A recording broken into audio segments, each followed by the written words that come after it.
Assalamualaikum warahmatullahi wabarakatuh. Jadi untuk hari ini Ibu akan membahas tentang Undang-Undang ITE ya, Undang-Undang Informasi dan Transaksi Elektronik.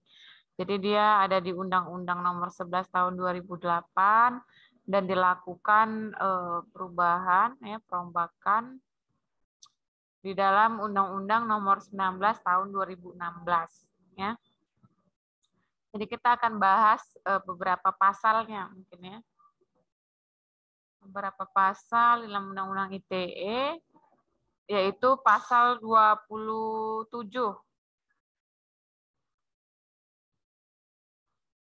Pasal 27 di dalam Undang-Undang apa nak? Pasal 27 di dalam Undang-Undang ITE merupakan pasal yang menjadi bab perbuatan yang dilarang ya. Jadi pada pasal 27 itu dikatakan bahwa setiap orang dengan sengaja dan tanpa hak mendistribusikan atau membuat dapat diakses informasi teknologi yang memiliki muatan yang melanggar kesusilaan ya. Kemudian di ayat 2-nya itu juga tentang orang yang sengaja tanpa hak mendistribusikan ya atau mentransmisikan diaksesnya IT ini yang dia itu memilih muatan perjudian. Jadi ini seperti sama dengan konsep apa namanya konsep yang Ibu jelaskan semalam ya. Jadi Ibu lebih membaca ke ayat ini, ke ayat-ayatnya atau pasal-pasalnya ya. Jadi pasal 27 ayat 2 tentang memiliki muatan perjudian. Kemudian di ayat 3-nya itu dikatakan bahwa setiap orang dengan sengaja juga tanpa hak mendistribusikan atau mentransmisikan IT yang dia itu memiliki muatan penghinaan atau pencemaran nama baik. Nah, ini nih yang banyak ini ya, pasal 7 ayat 3 yang sekarang ini banyak orang kena ya, atau banyak menjadi pasal karet ya, karena dia banyak menjerat orang-orang awam ya, khususnya di dalam media sosial, medsos ya. Jadi muatan penghinaan atau pencemaran nama baik. Kemudian di ayat 4-nya itu juga sama, setiap orang dengan sengaja mendistribusikan atau mentransmisikan ya akses IT yang dia itu memiliki muatan pemerasan atau pengancaman. Nah, kemudian di pasal 28-nya, setiap orang dengan sengaja dan tanpa hak menyebarkan berita bohong dan menyesatkan, hoaks-hoaks inilah yang lagi naik daun juga ini ya. Berita bohong dan menyesatkan yang mengakibatkan kerugian konsumen sebenarnya kan. Kerugian konsumen dalam transaksi elektronik. Kemudian ayat 2-nya, setiap orang dengan sengaja tanpa hak menyebarkan informasi yang ditujukan untuk menimbulkan rasa kebencian atau permusuhan individu dan atau kelompok masyarakat tertentu berdasarkan atas suku, agama, ras, dan antar golongan atau sara. Jadi memang pasal 27 dan pasal 28 di dalam Undang-Undang ITE ini merupakan pasal yang saat ini banyak dipakai oleh penegak hukum kita. Gitu. Karena memang banyak laporan-laporan yang ditujukan untuk pasal 27 dan pasal 28. Ya. Beberapa kasus yang Ibu bimbing juga ya, mahasiswa Ibu ya. Itu juga mereka banyak mengangkat tentang pasal 27 dan 28. Kalau 27 dia tentang pencemaran nama baiknya tadi ya yang banyak, dan pasal 28 itu dia banyak tentang berita hoaks dan ujaran kebencian yang menimbulkan sara.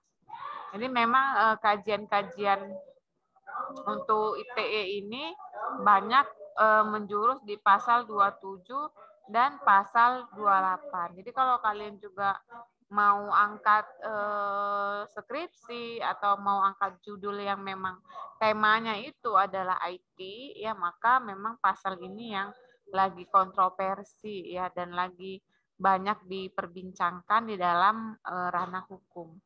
Dan bahkan banyak juga para pakar hukum yang memohonkan agar pasal 27 khususnya tentang pencemaran nama baik ya ini ditinjau ulang atau diminta judicial review-nya. Karena sedikit saja kita salah ya dalam bermedsos ya, misalnya mengatakan apa terhadap si A ya, itu bisa kena undang-undang ITE, khususnya pasal 27. Jadi lagi banyak memang kasus-kasus saat ini ya yang tidak hanya masyarakat awam, selebritis ya, kemudian para elit politik ya. Pagi waktu masa Pilpres lalu itu juga banyak karena memang sekarang tidak bisa dipungkiri kita ini di dunia nyata tetapi lebih banyak kasusnya itu di dunia maya ya. Duduk-duduk pun kita nanti di warung kopi misalnya itu masing-masing pegang handphone ya kan. Jadi duduk rame misalnya 5-7 orang ya masing-masing pegang HP gitu. Jadi masing-masing dengan dunianya. Itulah realitas sekarang ya. Kalau kalian perhatikan lah duduk kalian misalnya di warung kopi ya, atau duduk di kedai apa kafe-kafe atau rumah makan ya. Itu masing-masing dengan gadgetnya gitu. Jadi kita di dunia nyata tetapi dunia maya itu sudah jadi nyata kayak kita. Dunia nyata ini kayak maya ya, kayak halusinasi kita ya. Ini kebalik dunia ini dah. Ya, tapi itulah realitas saat ini. Tidak bisa pungkirin. Bahkan ada yang bilang lebih baik itu hilang dompet ya. Hilang dompet ketimbang hilang handphone. Kenapa? Karena di handphone itu semua data-data perbankannya, misalnya mobile bankingnya, dia punya e-money di HP-nya ya. Jadi lebih baik kehilangan dompet zaman sekarang ketimbang kehilangan handphone. Kalau dompet surat-surat atau ATM apa bisa diblokir, kalau handphone gimana mau akses apa lagi bisa hacker ya kan si pencurinya itu. Ya begitulah makanya dunia maya ini merupakan sudah seperti dunia nyata pada saat ini dan kajian-kajian hukum juga harus bisa mengikuti ya karena hukum ini kan dia berkembang. Jadi kita juga harus bisa mengikuti perkembangan teknologi dan lebih banyak kajian-kajian tentang informasi teknologi. Walaupun ada beberapa pendapat bagaimana cara mengatasi case-case yang ada di dunia maya, pembuktiannya seperti apa, itu sulit. Ya. Jadi pembuktian untuk dunia maya ini itu yang sulit. Misalnya ada kasus penipuan, dia di mana, kita harus cari datanya. Dia bisa aja pakai data palsu, ya kan, identitas palsu. Di situ sulitnya sebenarnya. Pembuktian terhadap kasus-kasus dunia maya ini. Tapi namanya manusia kita harus berpikir ya bagaimana caranya menyelesaikan permasalahan yang ada di dunia maya yang bisa masuk ke dalam dunia nyata. Jadi itulah ke perkembangan zaman. Nanti 5-10 tahun atau 20 tahun ke depan kita nggak tahu apalagi nih yang terjadi. Kalau sekarang 4.0 ya kan, mau nanti 10.0 ya kan, 20-30 tahun lagi. Jadi memang perkembangan zaman ini terlalu cepat, saking cepatnya kadang hukum ini tidak mampu untuk mengikuti. Tetapi hukum dituntut harus bisa menyelesaikan ya masalah-masalah yang ada pada saat ini. Makanya kita ada namanya pembaharuan hukum ya. Jadi hukum itu diperbaharui, dikaji lagi seperti apa problematika masyarakat dan apa aturan yang bisa mengaturnya. Kenapa? Karena juga hukum positif kita itu menganut asas legalitas. Jadi tiada suatu perkara atau peristiwa dapat dihukum tanpa ada aturannya gitu. Jadi kalau ada case yang nggak punya aturan, dia nggak bisa dihukum. Kenapa? Karena melanggar asas legalitas. Makanya di dunia maya ini kan sudah banyak sekali ya kasus-kasus yang bingung terkadang, penegak hukum bagaimana cara pembuktiannya, di mana pencurinya, di mana yang dicuri, apa yang dicuri, seperti apa proses pencuriannya, itu kan perlu pembuktian. Dan itu bisa dibantu oleh orang-orang IT kalau dia di dunia cyber ini gitu. Ya, kalau kita sebagai polisi ya mana paham dengan cyber, bagaimana dia hacker, bagaimana dia curi identitas, itu dibantu orang IT. Orang IT juga nggak tahu aturan-aturan seperti apa, makanya itulah harus ada kolaborasi antara satu pihak dengan pihak lain yang memang bisa menyelesaikan permasalahan di dalam dunia maya ini. Ya gitu ya mungkin ya. Jadi Bu nggak panjang lebar, cukup untuk pasal 27 dan pasal 28, pasal yang memang banyak menjadi sorotan, dan ini adalah perbuatan yang dilarang.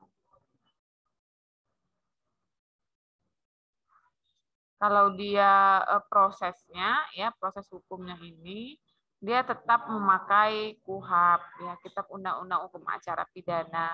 Walaupun ada beberapa hal yang memang dia itu bisa lex spesialis ya, karena ini kan undang-undang tindak pidana khusus cybercrime ini.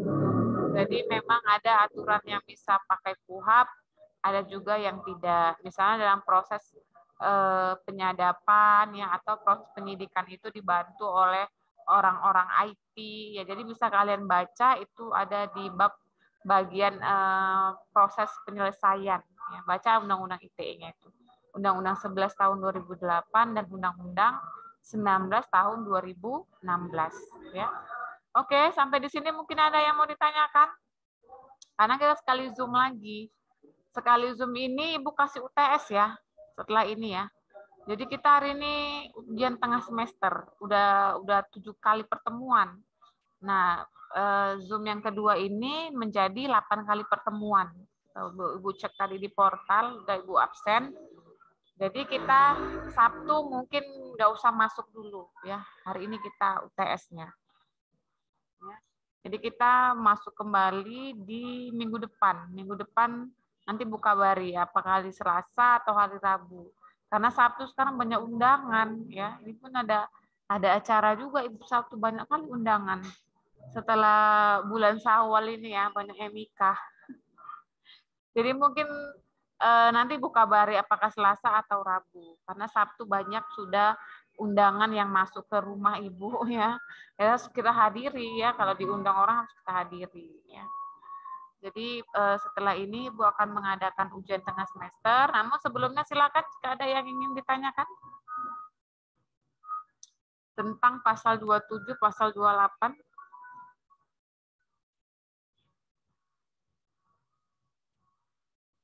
Ada yang mau bertanya? Pas Bu, pas Bu.